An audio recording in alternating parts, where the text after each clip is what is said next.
हमारी सरकार, एनडीए की सरकार पूरी तरह से छात्र और युवाओं के भविष्य के लिए हर स्तर पर चर्चा को तैयार है, पर राहुल गांधी और कांग्रेस और संपूर्ण विपक्ष चर्चा से भाग रहे हैं, क्योंकि उनको मालूम है जब वो सदन के पटल पर चर्चा करने आएंगे तो उनकी जो दोहरा चरित्र है वो जनता और युवाओं के बीच में जग जाहिर हो जाएगा। हम तो खुली चुनौती देते हैं, आइए संसद के पटल पर छात्र और युवा के विषय पर, नीट के विषय पर, हर विषय पे हम चर्चा करने को तैयार हैं। राहुल गांधी के जो राजनीतिक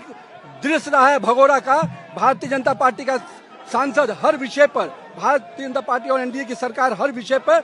चर्चा भी करने को तैयार है और हर सवाल का जवाब देने को तैयार है। पर मुझे मालूम है कि राहुल गांधी जी और उनकी कुनबा कभी भी चर्चा के लिए सामने नहीं आएगा, क्योंकि उनके पुराने जो इतिहास रहे हैं, 50-60 सालों का जो उनका इतिहास रहा है युवाओं को ठगने का, भटकाने का, आज भारतीय जनता पार्टी और एनडीए की सरकार ने युवाओं के भविष्य को एक सही दिशा दी है। आज देश भर में संस्थाएं, कोचिंग इंस्टीट्यूट, कॉलेज, सब प्रकार की संस्थाएं खुलकर पूरी तरह से युवाओं के भविष्य को दिशा देने में हम लगे हैं। आज का युवा स्टार्टअप के लिए जाना जाता है, यूनिकॉर्न के लिए जाना जाता है, आत्मनिर्भर भारत बनाने के लिए जाना जाता है। ये केवल स्टोन पेटर्स के रूप में युवाओं को देखते हैं, मगर भारत और एनडीए की सरकार और नरेंद्र मोदी का विजन है कि हम पूरी तरह से युवाओं को उनके सुनहरे भविष्य के बनाने के लिए संकल्पित हैं और हम पूरी तरह से इस वचनबद्ध हैं कि हम युवाओं के भविष्य को सुरक्षित करेंगे। उन पर जो भी परीक्षाएं में विषय आए हैं उस पर कड़ी कार्रवाई होगी और मैं तो मानता हूं कि आज देश का युवा प्रधानमंत्री के साथ है। देश का युवा